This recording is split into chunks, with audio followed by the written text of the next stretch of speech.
going on, guys? Make sure I'm on cruise control. I'm heading to Dallas, and this video is in response to Maleik's video on terminal procedures publication, better known as TP toilet paper, because you will not I'm just messing around. But in all seriousness, you will not be using that book when you get to the airlines. It's all Japs and they have a totally different system, but the information is great and the information is the same. And so I listened to the presentation, and the information is correct. The information is good. It really seemed like you were speaking off the cuff after having an understanding of what you read, and that's very important. There was not a lot of chops in it. Like, you didn't go back and remix it and take out a whole bunch of mistakes. You really took the time to just read through it and explain it, and that's awesome. You were talking about basically getting or going from point A to point B within the IFR system as an instrument flight rules.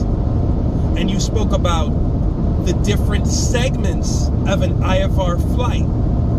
And we noted the departure segment. We noted the en route segment. We noted the arrival segment. And we noted the approach segment, and that takes you safely from point A to point B with reference or from reference to only the instruments. Well, of course, you can still look outside. There's still seeing the void if you're in VMC, but you flew under the instrument flight rule system from point A to point B, from takeoff, departure, en route, arrival, and approach down to landing. So now, how do you connect it all together? How are we connecting it together? You spoke about the different things, the different tools or methods to take you in between those segments that I mentioned. The points that connect those segments are fixes, and fixes are points in space. Imagine three-dimensionally, and really this is a beautiful type of video to have graphics, but y'all ain't getting no graphics today because I'm on the road. So you're gonna have to use your imagination. Imagine all three axes, X, Y, Z, all three of them. And so you have a point in space. You have height, you have depth, you have width, you have, like, it's the crossing of 3 points. So you have points all throughout space, and you can call them fixes. And when I say space, going from point A to point B, you have fixes that have 5 characters. So you have 5 character fixes in between all of these different points. Now let's imagine connect the dots. We've all played connect, or I hope that we've all played connect the dots. Not that it's such a great game, but I mean for the purposes of this response. Imagine each one of those dots is a fix, and it can take you to point A to point B. And if we were looking at it from the side, you would see the takeoff, the departure, then you would see the en route structure, which would be straight across, then you'd see the arrival, which would be down, and you'd see the approach. And in between each one of those, you have fixes. For example, you have transition when you are departing. And if you could think of that trend, well, you know what? I won't give you that example now. So you have a transition between the departure segment and the en route segment, and you have a transition between the en route segment and the arrival segment, and then you have a final approach fix between the arrival segment and the approach segment. So we got that. We got fixes, 5 character points in 3-dimensional space. We have segments. We have the departure segment. We have the en route segment. We have the arrival segment. We have the approach segment. And so now, when you're talking about the first segment, which is the departures, there are different types of departures. You call them departure procedures, which is the main name for the different types of departure procedure. And you got all of this correct, and I'm just elaborating on it and building on it.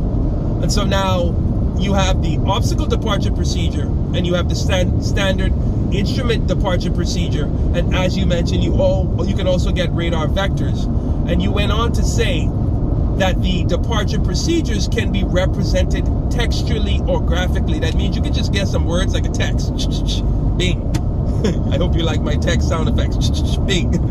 You can get a textual, it's just written, or it can be graphical. And as you said, typically the departure procedure would have less information, which is why you may just be able to get it textually. That's one of the reasons we assume. And so you did mention with the departure procedure, you were going to say there were two main reasons for it, and then you took it back and you said there were one, but it's okay for you to say two, because ultimately, what are we doing here? We could possibly be in IMC, and what if it's a snowy night, and you're departing, and you're at an airport, and you're not at an airport that even has a control tower, but you have a departure procedure. Now you know that in that environment, you're taking off IFR, you got your clearance from departure on the ground, and you take off, you're in the IFR system, but now you are able to go from point A to point B in the instrument flight ruled system without hitting anything, and also doing so efficiently and effectively. Although for the standard instrument departure, that's more of a factor as far as reduction of workload. But you were okay for saying two, because not only is it taking you from point A to point B without hitting anything, but it's taking you from point A to point B within the system without being able to see exactly where you're going. So that was a good point. So now, as far as the standard instrument departure, you have the two reasons that you mentioned. You mentioned being able to reduce the workload and being able to be streamlined and effective flying from point A to point B in the instrument system, and having an obstacle clearance and separation and all that sort of stuff. And I mentioned separation. Why do I mention separation, and why do I mention that sort of stuff? This was something that we could talk about as well with standard instrument departures. Gotta turn this AC up. You might have restrictions. You might have altitude restrictions. You may have speed restrictions, which I know you know. And then those are things that you can miss. And a lot of times on the jets departures, you'll see the red line around it, and you may see speed restriction. You may see, once you get up to 10,000, you need to speed up to 250 or above. Or if you can't do that, let ATC know. Or you may see you need to be at or above Johnson's fix at 5,000 feet or at 230 knots, whatever it is. So those are things that you would also keep in mind, which are obvious. But the reason I mention that is because also sometimes it can be convoluted. Sometimes you can have a lot of different points. Remember, we're talking about connect the dots. We might have a lot of different points on that departure, and you may have a little ball note with a little number 1, and it's off on the side, and you don't even realize that you have a restriction at that point. It's easy to happen. So that's just another tidbit to add to what you're talking about. And we were talking about transitions on a departure. So with the transitions on a departure, we could think of those as like a fork in the road, where maybe you could go straight, you could go left, you could go right. It's kind of like that with a departure, where you see it branching off into different points.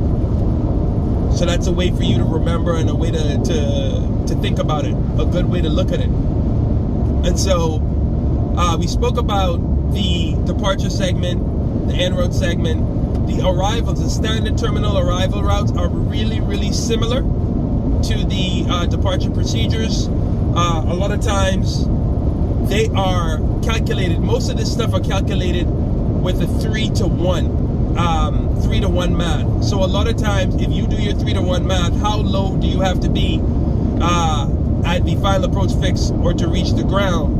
Or you want to be 30 miles from the airport at 10,000 feet, and you match it up to these arrivals, a lot of them will have that same math, except sometimes they won't, and you can see that indicated there.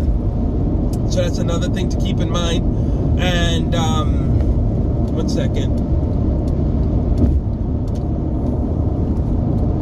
And as far as sorry about that, I lost my train of thought. I'm driving at the same time and I gotta be careful.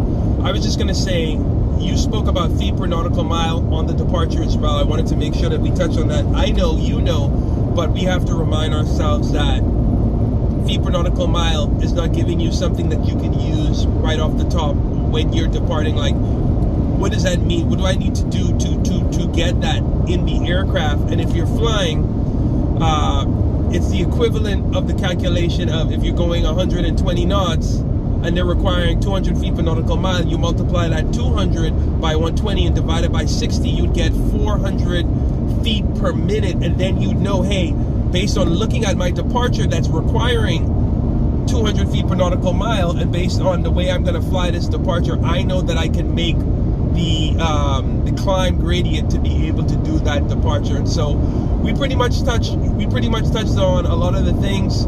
You did a good job, and hopefully a few of these clarifications and examples help out. Study buddies, let's go.